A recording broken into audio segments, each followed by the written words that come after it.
Taxi! Where to, mate? Hello, mate. 55 Tufton Street, please. 55 Tufton Street, SW1. Yep, I know it well. Hop in, sir. This is A Nation of Taxpayers, a weekly podcast from the Taxpayers Alliance. It's another episode of A Nation of Taxpayers, the podcast from the Taxpayers Alliance. I'm your host, Duncan Barkes. Alongside me this week, we have the TPA's Elliot Keck. Once again, good to see you. Very good morning, Duncan. And we also have James Price, former SPAD, former Chief of Staff to a UK Chancellor, former TPA man, and something I'm really interested in, James, former UK Kebab of the Year award judge, which we'll have to get onto later. Welcome. Absolutely. It's great to be I feel like I'm coming home. Yeah. Well, we put the bunting out for you and everything, so it's good to see you here. We're going to focus this week on Quangos, Britain's Quangos Uncovered, which is a major piece of work the TPA have done. Also, James, you have your Substack entitled Who Governs Britain? So we've got that nice kind of synergy going on. Let's kick off, first off, though, with the TPA work, Britain's Quangos Uncovered. Elliot, what can you tell us? Yeah, so this ties into something that James is doing a lot of work on and a lot of other organisations are thinking about, and it harks back to work that the TPA have been doing actually for pretty much our whole existence. Back in the late noughties, one of our big earliest releases was, I think we called it the Quango list, which is a full database of all the UK Quangos. Now, a lot has changed since then, and actually one of the big things we saw under the coalition was actually quite a steep drop in the number of Quangos. Yeah. So it went from something like 800 to what it is now, which is somewhere between 300 and 400, although no one knows exactly how many there is. So just to interrupt, I'm old enough to remember when David Cameron in 2010 talked about his infamous bonfire of the Quangos. Yeah. Are we saying that he was partly successful? He was partly successful, but only partly. So we should probably clarify what we're talking about here. So Quangos are this sort of significant networks of organisations that are government organisations, but broadly sit outside of ministerial control. There's normally some ministerial control. Ministers may have a role in setting broad organisational strategy, or they may have a role in appointing the directors, but otherwise these are bodies that basically sit completely outside of ministerial control. Many of them will be familiar to listeners, many will not be familiar. So an obvious one might be, for example, Her Majesty's Revenue and Customs or the Driving Vehicle Standards Agency. What we saw under Cameron, and James will probably know more about this than me, but what was, rather than a bonfire of the Quangos, it was a shuffling of the Quangos. So bodies were merged, people were moved around, organisations were renamed, and there was an ultimate reduction in the number. But in terms of the functions that Quangos actually performed, that wasn't cut back by anywhere near enough. In terms of the number of people actually working in these bodies, wasn't cut anywhere near enough. So that's why we've launched this project, because we think this campaign and this project needs to be revitalised. Do we need Quangos at all? I think probably we need some. Yeah, I think you could probably divide Quangos into a few different categories. There's probably the ones that provide a necessary and important service that should sit outside of ministerial control. There's no need for ministers to have direct involvement. There's probably ones that provide a necessary service but that should be brought into ministerial control. And then there are probably ones that provide necessary service but could be privatised, and then there's ones that should just be scrapped entirely. So we certainly need some of them, but we don't need anywhere near as many, and we could probably look at reorganising how they work and their functions. I think that's a really good introduction to these heinous entities. I've been too polite. I've got quite radical at this point, having served in 5 different government departments and had to deal with these things on the inside and outside of government. I think they came around originally in the 1980s, and I'm going to commit heresy here early on. It's one of the worst things I think Margaret Thatcher ever did. Her logic was that the civil service was by this point already incredibly statist, already incredibly wedded to the post-war economic consensus, liked having power, liked ignoring ministers whenever they could. And she thought, therefore, if you took a lot of these powers and responsibilities away from the Whitehall blob, as even she and her advisors saw it back then, they wouldn't be infected with the same left-wingery. How wrong she was, because unfortunately the same sorts of people that were working in those departments now work in these Quangos, and now they just don't have any ministerial accountability. So I would say from the get-go that there is a deep philosophical lack of legitimacy that these organisations have. They're not properly accountable to Parliament in many cases, and they're not accountable to the ministers, because the ministers, generations of which have now come into these departments, think that they're in charge, and someone like Dominic Cummings will write about how actually Cabinet is this sort of Potemkin student show. It's that kabuki theatre, to mix my metaphors there. And that the real power is done, A, by the civil servants, but also by the Quangos. And at least if the power was inside the government departments themselves, a really strong, determined minister could wrestle some kind of activity. Once they're out with the Quangos, legally, now, ministers don't have any real power or responsibility over them, and they have no accountability. And that's why I think we've seen such a problem of their delivery of services, and why it's so good to highlight with this research you've done. Yeah, I think to pick up an example that I think we've spoken about on this podcast before, actually, which is the DVSA. Now, everybody accepts that driving tests are a necessary service. It's a service that absolutely we need, but the DVSA is completely unable to do it. So we've just been told that now the target for bringing down waiting times for driving tests has been pushed back to next summer. The average waiting time is about 21 weeks. 2/3 of driving test centres have the maximum possible waiting time of 24 weeks. And this is despite the fact that the Labour Transport Secretary said almost from day one that this was going to be one of her absolute top priorities. This is an incredibly simple thing to fix. It takes 6 weeks to train up a driving examiner, which means it should take 6 weeks to solve the problem, because they already have the computer systems. They already have the very basic bricks and mortar, and you don't really need bricks and mortar to do driving tests. So all you need to do is hire enough examiners over the course of the 6 weeks, train them up, and then it's all done. But as James mentioned, despite the fact that this Labour Transport Secretary has said it's one of her absolute priorities, she's pulling these levers and absolutely nothing is happening. And this stuff really matters because it has an impact on people in their everyday life. You get people passing their driving tests, they have greater access to work, etc., etc. You can then make the leap into how it benefits the local and national economies and stuff. Why is this so hard to sort out? Why? It's a great question. Actually, punting in about only a year seems like pretty good progress for a government project, right? Normally in that time, they would have you a strategy document, which would be a long PowerPoint presentation that mostly had to consider some kind of environmental regulations and DEI initiatives and gold plating and going out to tender for 18 different organisations who could provide that kind of training that you were talking about then, Elliot. And it would go on and on and on. And it sounds farcical, but this is exactly the mindset, because it's all about process. It's never about outcome. And unlike a private sector organisation where every penny counts and you've got to account for these things, they don't care. It's not their money. It's not their tests that aren't going for these civil servants or the Quangocrats or whoever else it may be. Who has been fired because driving tests have become so crap in this country these days? Right? Who's been fired from it? Nobody. Right? In a private sector organisation, if that had been privatised, they'd have lost the contract, someone else would have come along and done it better. But by putting it out, this sort of semi-privatisation to these Quangos, you have the worst of all worlds. And I think your metaphor about pulling levers is exactly right. You do that, you go into a department, there's a problem. Okay, well, how can we fix it?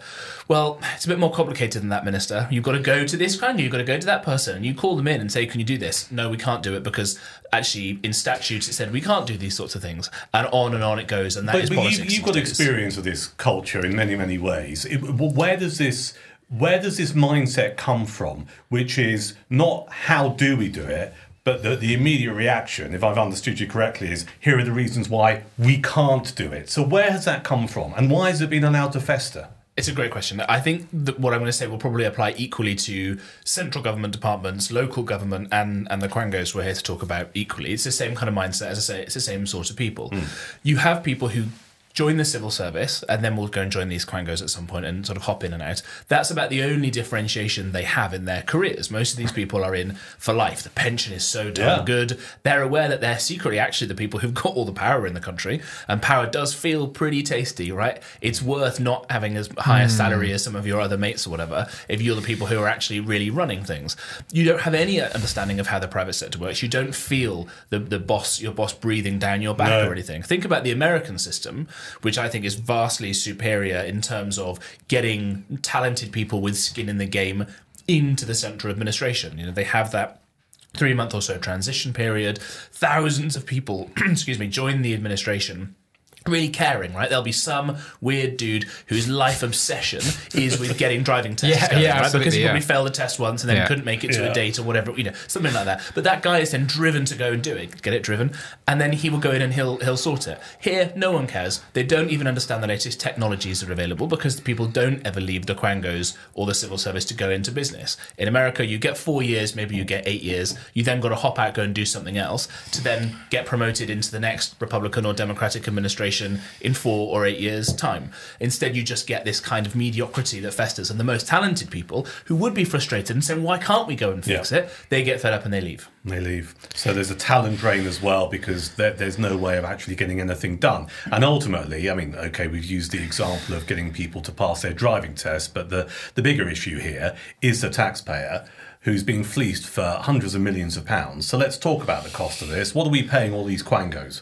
Oh, I mean, the budget for Quangos across it will be in the hundreds of billions of pounds. I mean, it's absolutely vast. And I actually, just to pick up something James said on the salary point, I think we can massively overstate the extent to which salaries are lower in the public sector. You have to get to about the 85th percentile. So it's only the top 15% in the private sector that are paid more than the top 15% in the public sector. For everything else, for the next 85% of people down, actually you're paid in the public sector. And that's even before accounting for, as James mentioned, the pensions, the annual leave, the sick leave, the fewer working hours.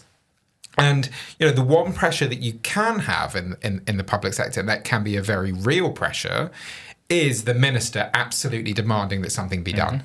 And a minister with the fire in their belly, kicking down doors, calling in meetings. And the problem with Quangos is that doesn't happen. No. You know, the minister may have a meeting a couple of times a year with the chief executive, who they have very little power to fire, and if they did fire them, it would cause a massive political stink. And they just, so that one pressure that you do have in the public sector, and that, you know, when you speak to, you know, a SPAD, they can tell you ministers don't have many hours in the day, but if they use it correctly, if they focus on an issue, they can actually, you know, move things. But that doesn't happen in Quangos. So there'll be people listening to this really interesting conversation thinking, well, hang on a second, if the minister doesn't have the power to fire, let's say, a chief executive of a Quango, who does? It's a very good question. This is the whole point, and I don't want to sound too conspiratorial, but when people like Cummings talk about the deep state, when even Donald Trump talks about it, this is sort of what you mean. The fact that there is no escape valve for any of this stuff, and this is why people increasingly feel that regular politics has lost the ability to heal itself. Because you've just got a small cast of people who are the ministers, who are essentially at this point spokesmen, spokespeople.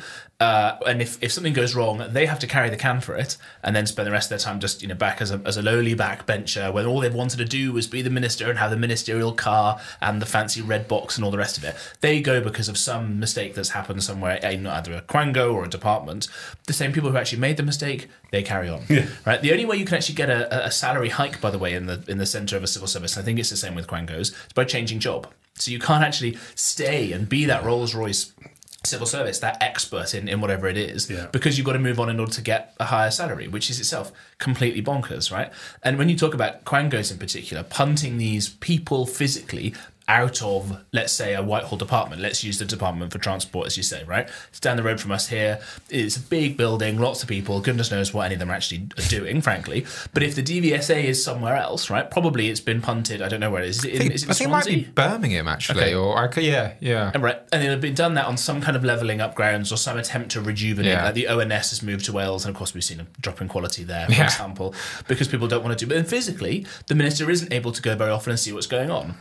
At the very least, a really get up and go minister can just decide one day to walk out of his office, walk past his handlers, aka the private secretaries, go down to a random floor, start wandering around and start asking people what it is they do. Right? It's really effective. I've done this a lot. People are terrified half the time. Of course, you know, people actually weren't there. And there's that infamous story of Jacob Rees-Mogg leaving a little note saying, "I hope to see you actually in the office at some point soon." But at the very least, you can grab someone and go, you're the person whose job it is meant to be to keep a track on the DVSA and the driving tests that aren't being done. Tell me about it. The person will go. But if they're in a different building or a different city, you can't do that. So even the basic level of accountability. A couple of things. I can tell you what they all do in Horseferry Road, because I've seen them. They're queuing outside the Pret to get their sandwiches at 11 a.m, trying to work out which colour to use on the next PowerPoint presentation. So I can answer that. Very true.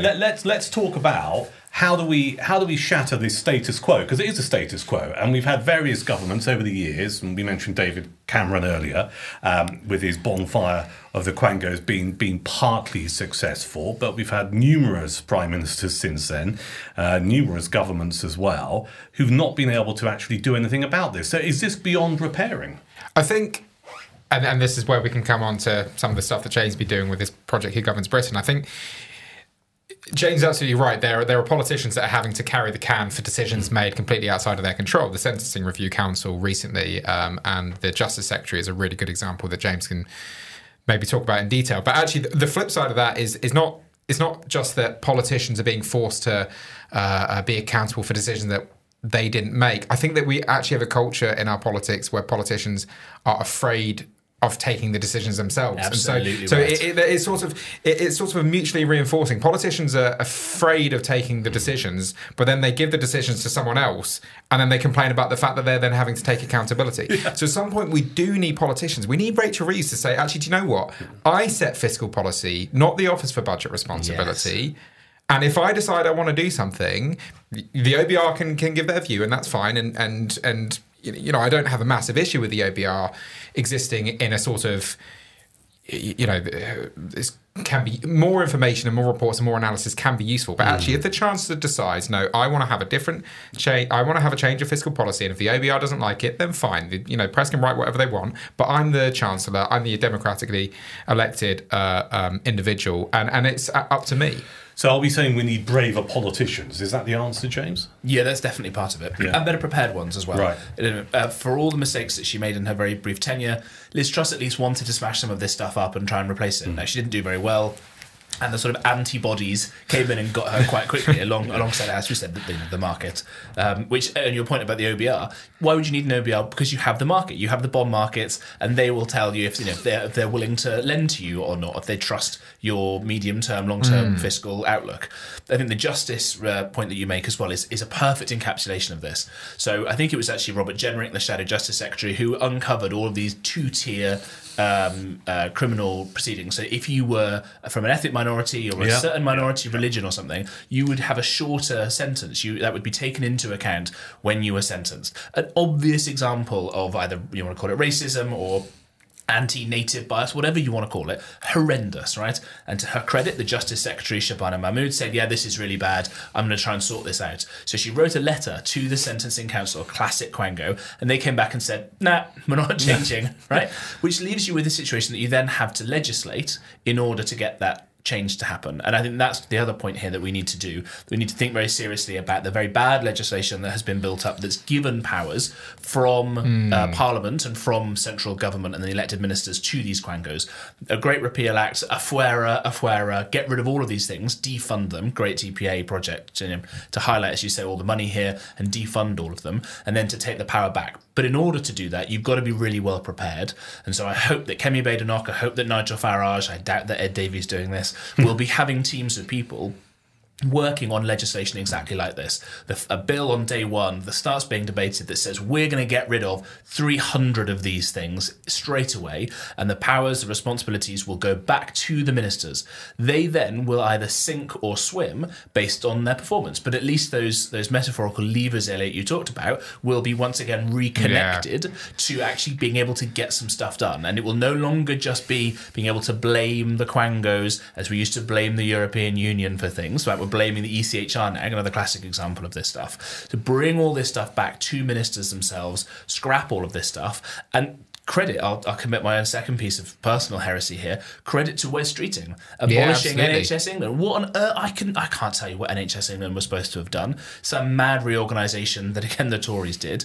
Power now rests with Wes Streeting. If something goes wrong, he carries the can, but at least he's now got the power, the levers, the responsibility, the opportunity to fix these problems. Great, well done him. And on the Sentencing Council, I mean, it took some pretty blood-curdling threats from the Justice Secretary for the Sentencing Council to back down. I mean, they essentially said they were going to formally legislate on this.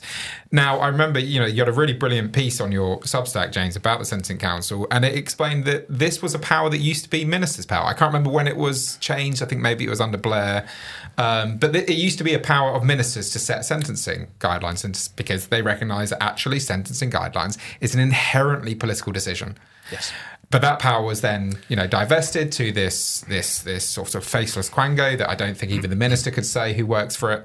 And as a result, we've now ended up in this situation where the minister is having to consider using, fairly precious parliamentary time in order to reverse this decision. The thing I can't get my head around, but I know it exists, and I look at this I try and look at everything from the viewpoint of a typical voter, and a typical voter / taxpayer in this country would rightly be thinking, right, well, if the minister can't sort this out, then who the hell can?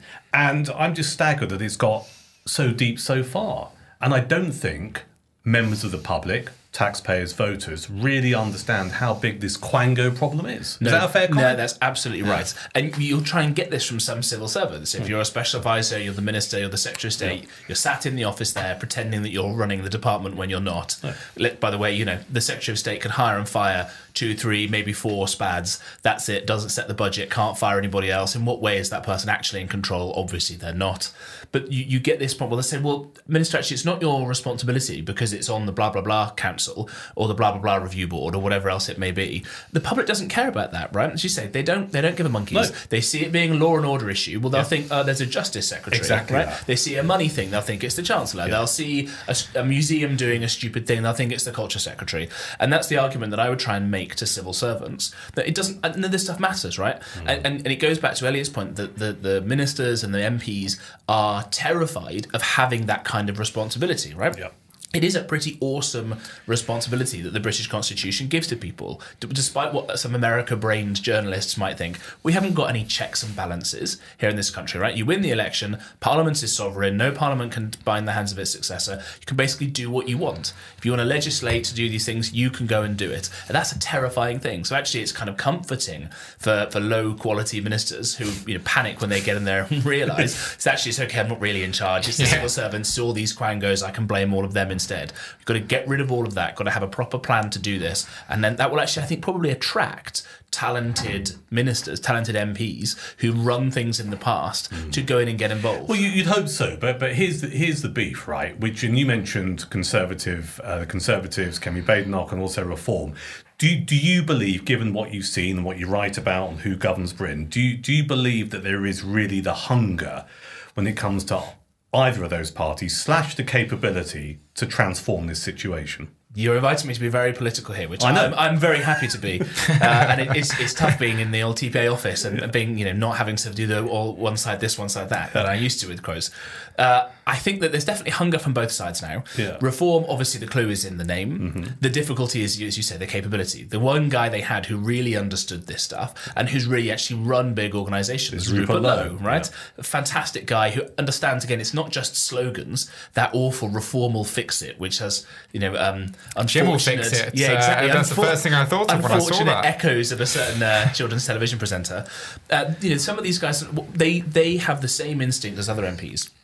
They'd rather talk about woke ketchup or whatever it is that Lee Anderson tweets about than the boring bit of which bit of legislation is the problem here. Which bill do we have to, which act of parliament do we have to get rid of? It's the all tedious of that stuff. Yeah, but it needs looking at. It absolutely does. It's also probably slightly to their, maybe not to their credit, but to be sympathetic to them.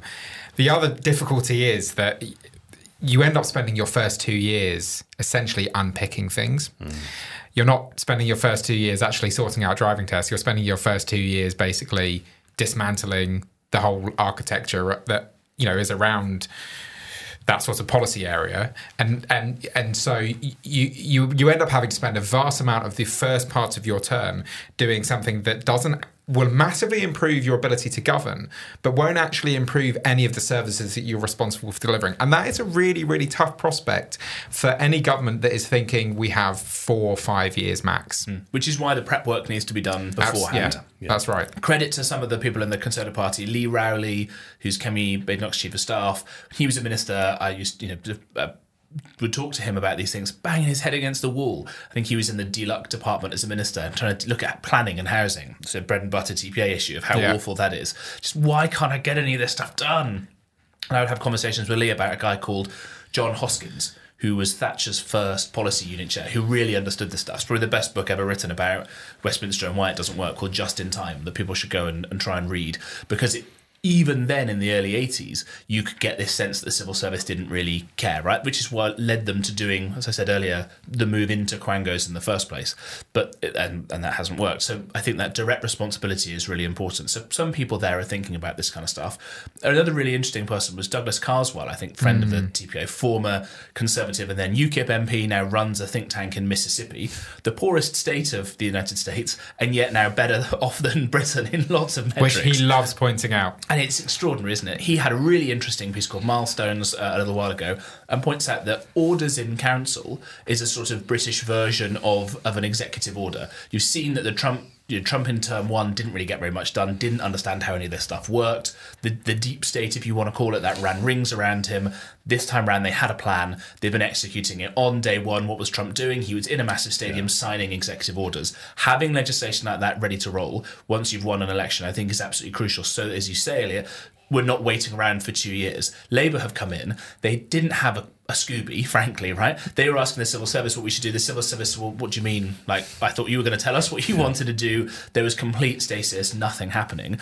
They're now slowly waking up and realising, but they've got no theory of change. And actually it goes against, I think, the kind of statist socialist mindset, which is public sector good, because they're not being corrupted by the evil avarice of the profit the profit margin making method, right? So that is I think where they're so stuck in so many ways. And Morgan McSweeney, who is Starmer's now chief of staff, I think he totally gets it. He's probably got Pat McFadden, I think, because he sat in the middle of it all in the cabinet office, which is the heart of darkness for all this stuff, because everything else washes up there. And I got to spend the very brief Truss administration in there, half of which I was in the Cobra rooms because we were coordinating Her Majesty Queen Elizabeth's funeral from there, and the rest of it trying to get things sorted until it fell apart. But different bits even inside there, and the way that Quangos operate in the Cabinet Office, that's the real heart of darkness. To go a bit inside baseball for a second, there was a really good delivery team led by a lady called Emily Lawson, who, super impressive management consultant from the private sector, came in to do Boris's and then Liz's delivery. Actually someone who wanted to have results, and was given various shortcuts in Boris's number 10. She was in number 10 itself, getting stuff done. Radical things like using live data. Could you imagine? There's another little team inside the Cabinet Office. It's slightly off the Quango track, but it's the same mindset. It's called the Economic and Domestic Secretariat. I could never quite work out what these people did. They reported to some guy who reported to the Cabinet Secretary, not the Chancellor of the Duchy of Lancaster, who's the elected minister, who sort of COO who runs the Cabinet Office, who was my boss at the time. Totally separate. They would come into Emily Lawson's team, they would take little cuts of data, literally like screenshots of live data sets, and then copy and paste them into PowerPoint presentations and report them, a week or two later or something, by which time the numbers were all wrong. And they were pulling in one direction, her team was pulling another. It's no surprise that she's left to go and do something else now. Amazingly talented woman. Again, people who are talented leave. And this is always the problem. So you've got this kind of morass and mess. There's no sunlight in there. Had anyone else heard of the EDS before then? I'd never heard of it before I went in there. So God knows how many Quangos there are who have a disproportionate amount of control and power over our lives, and that we're paying for, who are just basically making our lives worse because they're not getting in the way and not letting things get fixed. My main takeaway from this, and it's quite obvious, but again from the viewpoint of the average voter, is that we're paying vast amounts of money. We're handing over our hard-earned dosh on a monthly basis for a load of people who we don't know exist and we don't really know what they do. Yeah, absolutely, and it poses a major threat to democracy. And I'm just going to take one example. Actually, it's one of my favourite examples. So it's the College of Policing, which has a budget of tens of millions of pounds, hundreds of people working for it. And if you go on their website and you go to the What We Do section, it says, "We help police officers and staff, researchers, academics and learning providers, the international policing community and the public." That's the full sentence. We just help them. We help the public. That is unbelievably vague, but the actual reality is that the College of Policing were essentially the if not the brains behind the concept of non-crime hate incidents. They were the ones that actually brought in the guidance to say to all police officers, you should be actively recording non-crime hate incidents. These are the sort of essentially, they're called non-crime hated incidents. These are examples where someone has been hateful to them, but in a way that is not criminal, and yet the police are recording them and investigating them. And we've even seen Telegraph columnists investigated. Knocking at their door at 7 o'clock in the morning. And these non-crime hate incidents essentially have no basis in legislation. They've never been legislated for by Parliament. I think a couple of years after the guidance was brought in, there was something in Parliament they were included in. But essentially, this is a quango that sits basically completely outside of ministerial control and is responsible for one of the most controversial policing policies in recent history, and yet Parliament had essentially nothing to do with it.